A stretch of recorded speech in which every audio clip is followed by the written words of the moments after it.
অসমীয়া পাঠলৈ সকলোকে স্বাগতম জনাইছোঁ। আজি মই এন ফ্ৰাংকৰ ডায়েৰীৰ কেইটামান প্ৰশ্ন আলোচনা কৰিবলৈ ওলাইছোঁ। আশা কৰিছোঁ ছাত্ৰ ছাত্ৰীসকল উপকৃত হ'ব।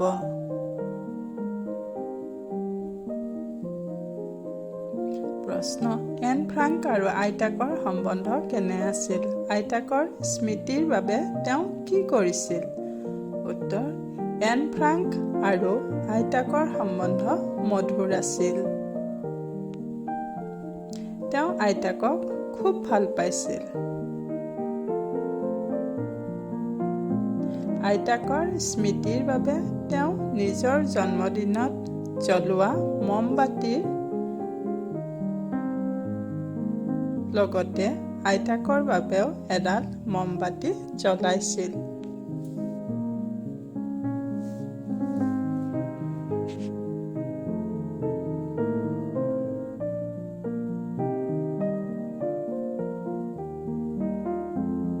তলৰ শব্দবোৰৰ প্ৰতিশব্দ লিখা।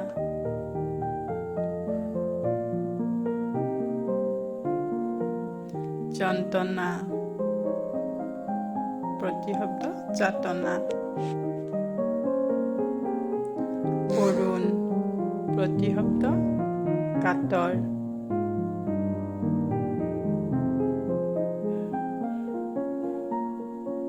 কিশোৰী, প্ৰতিশব্দ বালিকা। মৃত্যু, প্ৰতিশব্দ মৰণ।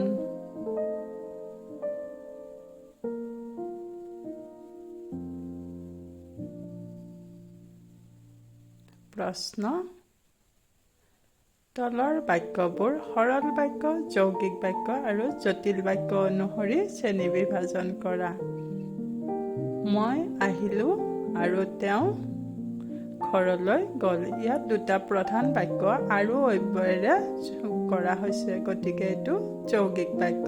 ভাল লগাৰ কাৰণেহে তেওঁ পুৰস্কাৰ পালে, এইটো এটা জটিল বাক্য। বৰষুণ দিছে, এইটো এটা সৰল বাক্য।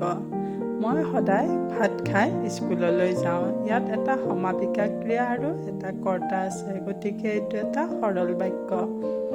একমাত্ৰ দেউতাকেই নাজী বাহিনীৰ কবলৰ পৰা জীৱিত ৰূপত বাচি আহিছিল, এইটো এটা সৰল বাক্য। ইয়াত এটা কৰ্তা আৰু এটা সমাপিকা ক্ৰিয়া আছে। এন ফ্ৰাংকে 1942 চনৰ 12 জুনৰ পৰা ডায়েৰী লেখা কামটো আৰম্ভ কৰিছিল, এইটো সৰল বাক্য।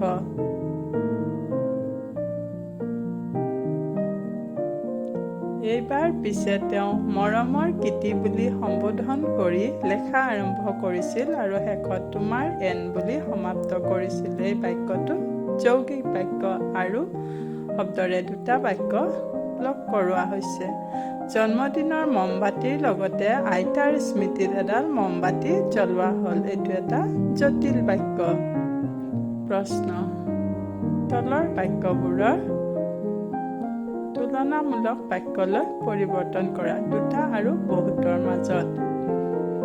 সোণ উজ্জ্বল, ইয়াত এটা সোণ ৰূপতকৈ উজ্জ্বল, ৰূপৰ লগত তুলনা কৰা হৈছে। আন সকলো ধাতুতকৈ সোণ উজ্জ্বল, ইয়াত সকলো ধাতুৰ লগত তুলনা কৰা হৈছে। মীনা মেধাৱী, ৰীণাতকৈ মীনা মেধাৱী, ৰীণাৰ লগত মীনাক তুলনা কৰা হৈছে। শ্ৰেণীকোঠাৰ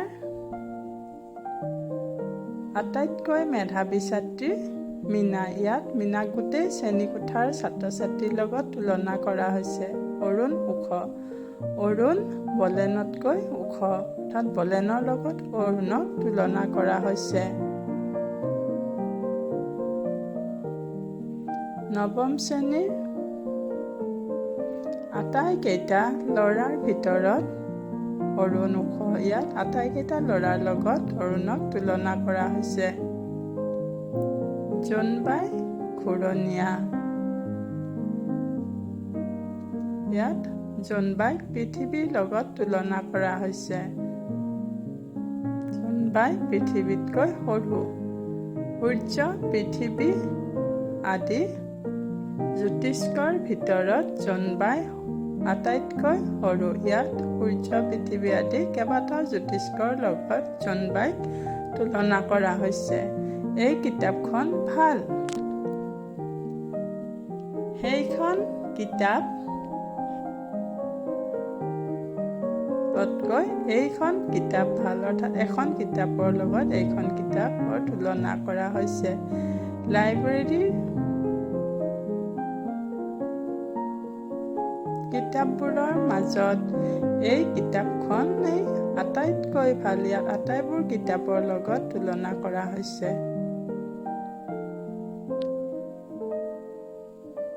প্ৰশ্ন: পাঠটো পঢ়ি এন ফ্ৰাংকৰ সেই সময়ত হোৱা মনৰ ভাৱৰ বিষয়ে লিখা।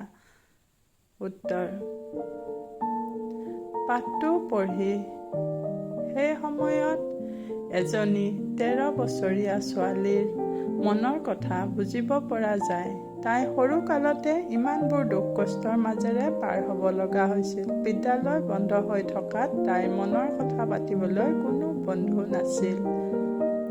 প্ৰশ্ন: পাঠটোত অধি, অনু, প্ৰতি এই কেইটা উপসৰ্গ যোগ হৈ হোৱা শব্দকেইটা বিচাৰি লিখা। পাঠটোৰ পৰা এই শব্দবোৰ বাছি উলিওৱা হৈছে। অধি যোগ গৃহীত, অধিগৃহীত, অধি উপসৰ্গ লগোৱা হৈছে। অনু যোগ প্ৰাণিত, ইয়াত অনু উপসৰ্গ লগাই অনুপ্ৰাণিত শব্দ গঠন হৈছে।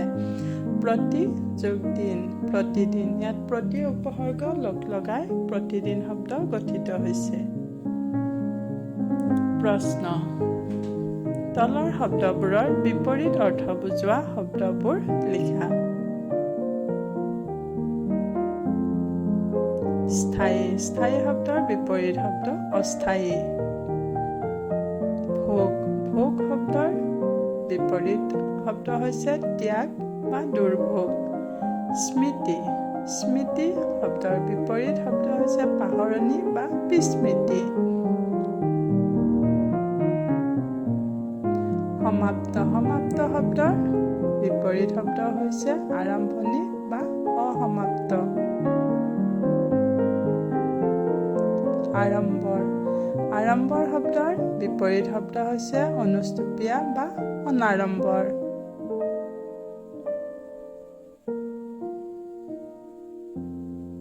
ভাগ্য শব্দৰ বিপৰীত শব্দ হৈছে দুৰ্ভাগ্য। ধৈৰ্য, ধৈৰ্য শব্দৰ বিপৰীত শব্দ হৈছে অধৈৰ্য।